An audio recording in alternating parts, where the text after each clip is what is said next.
Welcome to the Leo.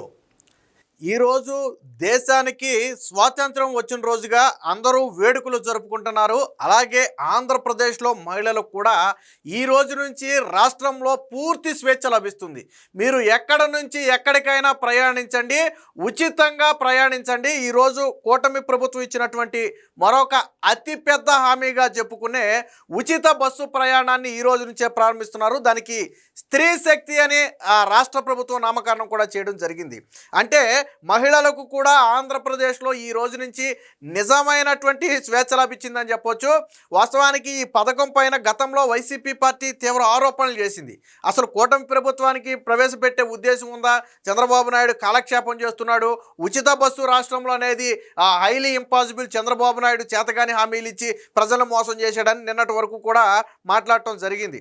కానీ చంద్రబాబు గారు ఇచ్చిన మాటకు కట్టుబడి దాదాపుగా 14 నెలల వ్యవధిలోనే ఉచిత బస్సు ప్రయాణాన్ని ప్రారంభించారు. అంటే దాదాపుగా రఫ్గా ఇంకా 4 ఏళ్ల పాటు కూటమి ప్రభుత్వం, దీని ఏదో జగన్మోహన్ రెడ్డి లాగా చివరి సెకండ్లోనో చివరి 6 నెలల ముందో ప్రారంభించిన పథకం కాదు.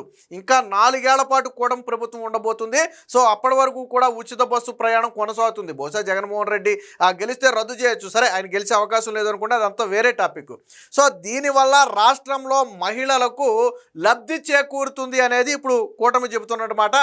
దానికి అనేక ఉదాహరణలు కూడా ఉన్నాయి. ఫర్ ఎగ్జాంపుల్, ఇంటర్మీడియట్ దగ్గర నుంచి హయ్యర్ ఎడ్యుకేషన్ చదువుకునే విద్యార్థినీలు అందరూ కూడా పాస్ తీసుకోవాలి. రేపటి నుంచి ఈ పాసు తీసుకోవాల్సిన అవసరం లేదు. అలాగే చిన్న చిన్న వ్యాపారాలు చేసుకునే వాళ్ళు కావచ్చు, లేదా కూలీ మహిళలు కావచ్చు, వీళ్ళందరూ కూడా రావడానికి వెళ్ళడానికి రోజుకు కనీసం 50 రూపాయల నుంచి 100 రూపాయల వరకు ఖర్చు పెట్టాల్సిన పరిస్థితి. కొంతమంది దాదాపు 15 నుంచి 20 కిలోమీటర్లకు పైగా దూరం వెళ్ళి కూలి పనులు చేసుకున్నో లేదా వ్యాపారాలు చేసుకున్నో తిరిగి వస్తుంటారు. అలాగే కూరగాయలు పండించిన వాళ్ళు కూడా పట్టణాలకు తీసుకెళ్ళి అమ్ముకుని తిరిగి వస్తుంటారు. సో వీళ్ళందరూ ఎలా వెళ్తున్నారు? టికెట్ తీసుకుని వెళుతున్నారు. సో దీనివల్ల ప్రతి కుటుంబంలో కూడా కనపడకుండానే ప్రతిరోజు 50 రూపాయల నుంచి 100 రూపాయల వరకు మిగులుతుంది. సరే, 100 రూపాయలు మిగిలింది అనుకున్న రోజుకి నెలకు 3000 నుంచి 4000 వరకు కూడా ప్రతి కుటుంబానికి ఆదా అయ్యే అవకాశం ఉంది. అదే ఒక ఇంట్లో 2 మహిళలు ఉన్నారనుకోండి, ఎంత ఆదా జరుగుతుంది? సో కూటమి ప్రభుత్వం ఇచ్చినటువంటి అతిపెద్ద హామీని అయితే ఈరోజు నిలబెట్టుకున్నారు. కొద్దిసేపట్లో చంద్రబాబు గారు ఈ బస్సు ప్రయాణాన్ని స్వయంగా ఆయనే ప్రారంభించబోతున్నారు. ఖచ్చితంగా ఆంధ్రప్రదేశ్లో మహిళలకు ఉచిత బస్సు ప్రయాణం అనేది ఒక వరం అని చెప్పొచ్చు. అదేదో సాధారణంగా ఏదో 1-2 బస్సులకు ఇచ్చేసి తూతూ మంత్రంగా చేతులు దులుపుకునే పరిస్థితి లేదు. దాదాపుగా 5 రకాల బస్సులకైతే కూటమి ప్రభుత్వం అయితే అవకాశం కల్పించింది. అంటే సూపర్ డిలాక్స్, సూపర్ లగ్జరీ మినహాయించి మిగతా ఆల్మోస్ట్ బస్సులన్నింటిలో కూడా ఈ పథకాన్ని అయితే వర్తింపజేస్తున్నారు. ఇంకొక హామీ ఏంటంటే, గతంలో కూటమి ప్రభుత్వం జిల్లా వరకు మాత్రమే పరిమితమని చెప్పారు. బట్ దాన్ని ఈరోజు చంద్రబాబు గారు మనసు మార్చుకుని రాష్ట్రం మొత్తానికి కూడా ఇచ్చారు. అంటే రాష్ట్రంలో మీరు ఏ మూల నుంచి ఏ మూలకైనా ప్రయాణించండి, మహిళలకు టికెట్ లేదు. దీని మీద కూడా వైసీపీ రాద్ధాంతం చేసింది. చంద్రబాబు నాయుడు మళ్ళీ మోసం చేస్తున్నాడు, జిల్లా వరకే పరిమితం అని కథలు చెబుతున్నాడు అని చెప్తే, వాస్తవానికి చంద్రబాబు గారు ఎన్నికల ప్రచారంలో చెప్పింది కూడా జిల్లానే చెప్పారు ఆయన. అయినప్పటికీ కూడా మహిళలకు కల్పించే దీనిలో మళ్ళీ కోతలు ఉండకూడదు, మహిళలను స్వేచ్ఛగా రాష్ట్రంలో ఎక్కడి నుంచి ఎక్కడికైనా ప్రయాణించే విధంగా మనం అవకాశం కల్పించాలి. అయితే ప్రభుత్వం మీద కొద్దిగా భారం పడితే ఆ భారం ఏదో మనమే భరిస్తాం తప్ప ఆ మహిళల్ని ఇలా ఇబ్బంది పెట్టొద్దనే ఒక ఉద్దేశంతో జిల్లా వరకే పరిమితం అన్నటువంటి ఆ మాటను తిరిగి ఆ రోజు చెప్పినప్పటికీ కూడా ఈరోజు రాష్ట్రం మొత్తానికి కూడా చంద్రబాబు గారు అయితే అవకాశం కల్పించారు. సో దీనికి సంబంధించిన ఒక వార్త కూడా వచ్చింది, ఒకసారి చూద్దాం. మహిళలకు ఆర్థిక భరోసా, కుటుంబానికి నెలకు 4000 రూపాయల వరకు మిగులు, మహిళలకు ఉచిత బస్సు ప్రయాణంతో కలిగే ప్రయోజనం ఇది. 5 రకాల బస్సుల్లో రాష్ట్రంలో ఎక్కడికైనా రాకపోకలు, జిల్లా పరిధి కాదు, రాష్ట్రంలో ఏ మూల నుంచి ఏ మూలకైనా, ఏ జిల్లా నుంచి ఏ జిల్లా వరకైనా ప్రయాణించవచ్చు.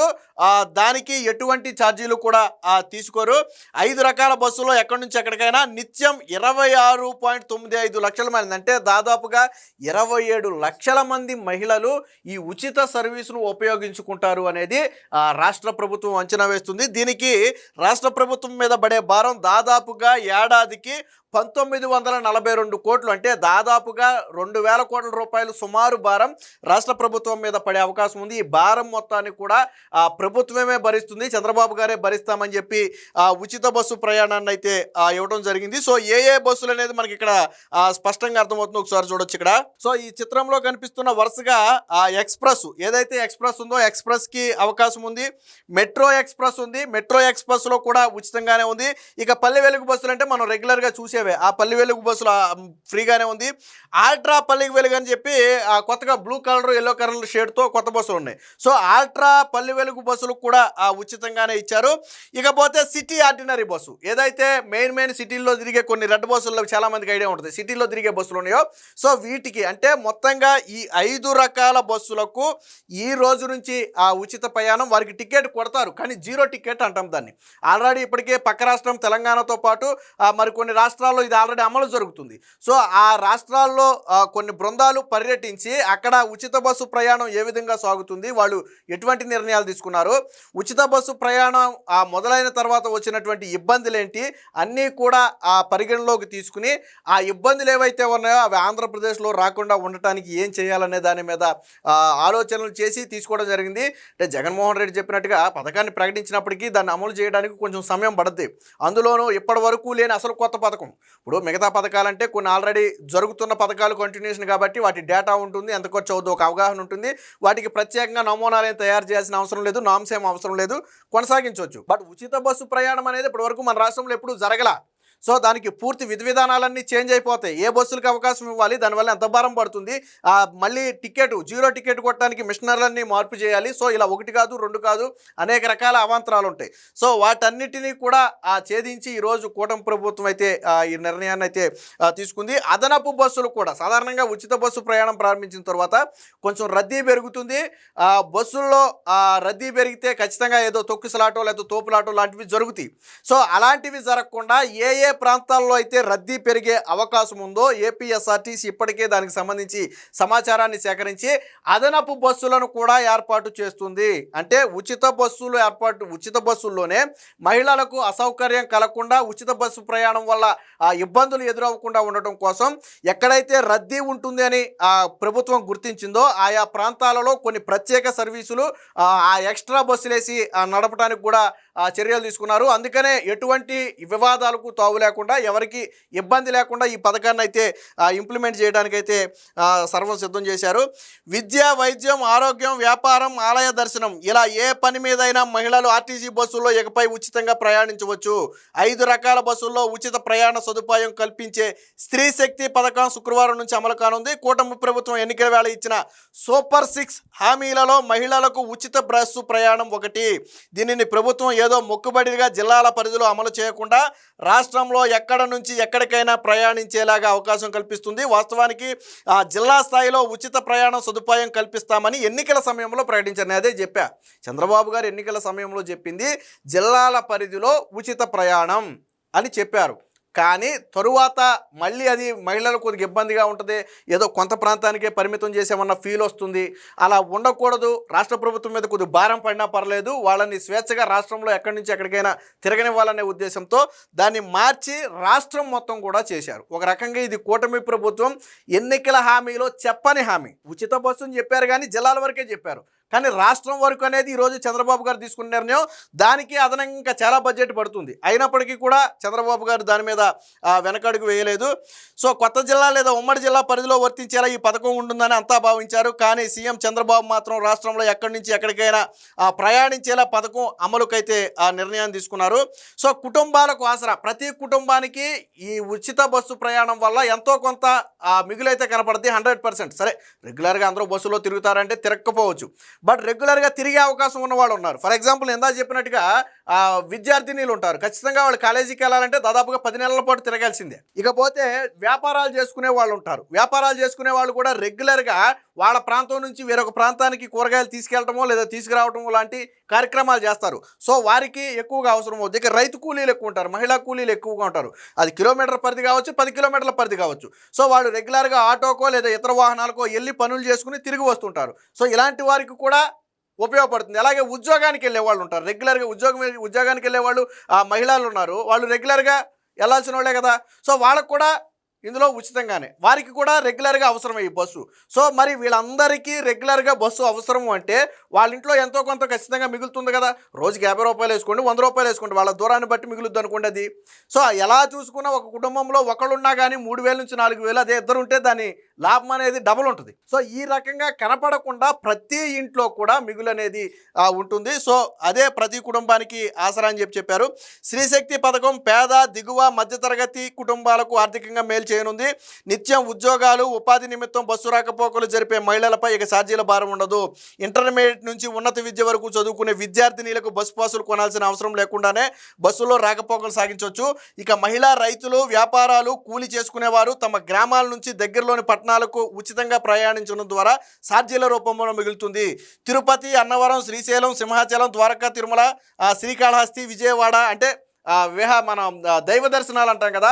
సో అలాంటి వాటికి వెళ్ళాలనుకున్నా ఇవన్నీ తిరగడానికి ఆర్థిక స్తోమత లేదని భావించేవాళ్ళు ఈ ఉచిత బస్సు ప్రయాణాన్ని ఉపయోగించుకుని దర్శించుకోవడానికి కూడా అవకాశం ఉంది. ఎందుకంటే రాష్ట్రంలో ఎక్కడి నుంచి ఎక్కడికైనా ఫ్రీ కదా.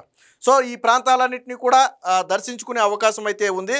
సో ఇలా 1 కాదు 2 కాదు అనేక రకాలుగా ఉచిత బస్సు అనేది మహిళలకు ఆర్థిక భరోసానైతే కల్పిస్తుంది. మొత్తంగా చంద్రబాబు గారు ఇచ్చినటువంటి అతిపెద్ద హామీ సూపర్ 6 హామీలలో దాదాపుగా అమలు జరిగిపోయాయి. ప్రతి మహిళలకు ఆడబిడ్డ నిధి కింద ఇస్తానన్న ఒక 1,500 రూపాయలు పథకం మినహాయించి మిగిలిన సూపర్ 6లోని అన్ని పథకాలు కూడా ఈ రోజుతో పూర్తయిపోయాయి. ఇక ఉద్యోగాలు అంటారా, 5 ఏళ్లలో 20 లక్షల ఉద్యోగాలు అనేది టార్గెట్ అది. సో ఆల్రెడీ ఇప్పటికే ఒక 4 లక్షల ఉద్యోగాలు ఏదో వచ్చినట్టుగా రాష్ట్ర ప్రభుత్వం లెక్కలు కూడా విడుదల చేసింది. అంటే అది కూడా జరుగుతూనే ఉంది, కంటిన్యూషన్ జరుగుతూనే ఉంది. సో మిగిలిన అయిపోయినాయి. ఆల్రెడీ తల్లికి వందనం పడిపోయింది, అన్నదాత సుఖీభవ పడిపోయింది, ఆల్రెడీ పెన్షన్ పెన్షన్లు ఆల్రెడీ ఇచ్చేస్తున్నారు, అలాగే ఉచిత గ్యాస్ బండ్లు ఆల్రెడీ ఇచ్చేస్తున్నారు. ఇప్పుడు స్త్రీశక్తి పేరుతో ఉచిత బస్సును కూడా ఆల్రెడీ స్టార్ట్ చేసేశారు. మరో పక్క ఉద్యోగాల కల్పన అనేది ఆటోమేటిక్గా జరుగుతుంది, కంపెనీలు రాష్ట్రానికి వస్తున్నాయి. అలాగే ప్రభుత్వ నోటిఫికేషన్లు కూడా తీస్తున్నారు. డిఎస్సి రాసేశారు, ఫారెస్ట్ నోటిఫికేషన్ పడింది, కానిస్టేబుల్ నోటిఫికేషన్ సిద్ధమవుతుంది, సో గ్రూప్స్ నోటిఫికేషన్ సిద్ధమవుతున్నాయి. అంటే అన్ని రకాలుగా యువతకు కూడా మేలు చేస్తున్నారు. అంటే దాదాపుగా సూపర్ 6 హామీలన్నిటినీ కూడా 95% పైగా పూర్తి చేసినట్టే. నేను ఇందాక చెప్పినట్టుగా ఒక్క ఆడబిడ్డ నిధి పథకం మినహాయించి మిగిలినవన్నీ కూడా ఆ కూటమి ప్రభుత్వం నెరవేర్చింది. ఇవన్నీ కూడా 1 ఏడాదిలోనే చేసిన పనులు. సాధారణంగా పింఛన్ అనేది ఆయన గెలిచిన మొదటి రోజు నుంచి ఇచ్చారు. ఆ జగన్మోహన్ రెడ్డి ముఖ్యమంత్రిగా ఉన్న 2 నెలలకు కూడా కలిపి, చివరిలో 2 నెలలకు కూడా కలిపి పింఛన్ ఇచ్చారు. అది మొదటి రోజే పెట్టేశారు. అలాగే ఉచిత సిలిండర్లు కూడా మొదటి 6 మంత్స్లోనే దాన్ని క్లియర్ చేసేశారు. అలాగే ఏడాదికి క్లియర్ చేసిన పథకాలు తల్లికి వందనం కావచ్చు, స్త్రీశక్తి కావచ్చు, ఇవన్నీ కూడా ఏడాదిలో క్లియర్ చేసినటువంటి పథకాలు. అంటే మొత్తంగా కూటమి ప్రభుత్వం రఫ్గా మొదటి ఏడాదిలోనే దాదాపుగా సూపర్ 6 పథకాలన్నింటినీ కూడా అమలు చేస్తుంది. గతంలో జగన్మోహన్ రెడ్డి విమర్శలు చేశాడు. సో ఆ విమర్శలకు ఇప్పుడు జగన్మోహన్ రెడ్డి సమాధానం చెప్పాలి. సూపర్ 6లో ఏమీ అమలు చేయలేదు, చంద్రబాబు నాయుడు మోసం చేశాడని మాట్లాడిన జగన్మోహన్ రెడ్డి ఏం అమలు అవ్వలేదో చెప్పాలి.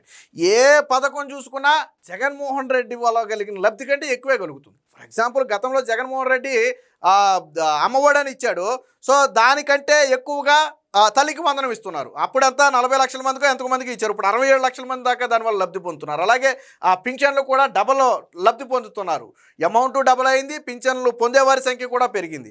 ఇక ఉచిత గ్యాస్ సిలిండర్ అంటారు, అసలు జగన్మోహన్ రెడ్డి ఇవ్వని పథకం అది. అలాగే ఫ్రీ బస్ అనేది అసలు జగన్మోహన్ రెడ్డి ఇవ్వని పథకం అది. సో ఇలా ఏ రకంగా చూసినా గత ప్రభుత్వం కంటే ఈ ప్రభుత్వంలోనే ప్రజలకు మేలు జరుగుతుంది. కానీ జగన్మోహన్ రెడ్డి లాగా వారం వారం అప్పులు చేయట్లా రాష్ట్ర ప్రభుత్వం. ఎక్కడ జగన్మోహన్ రెడ్డి ఏదైనా ఒక పథకం ఇవ్వాలంటే ఈ రోజు మొదలుపెట్టి ఆ పథకం ఇచ్చేదాకా అప్పులు చేస్తూనే ఉండాలి. కానీ చంద్రబాబు గారు రాష్ట్ర ఆదాయాన్ని పెంచి ఈరోజు రాష్ట్ర ప్రజలకైతే సంక్షేమాన్ని అందిస్తున్నారు. ఖచ్చితంగా కూటమి ప్రభుత్వం 100కు 100% ఇచ్చిన హామీలను నెరవేర్చింది అని చెప్పి ఈరోజు రాష్ట్ర ప్రజలందరూ కూడా మాట్లాడుకుంటున్నారు. Please subscribe to Leo news for more videos.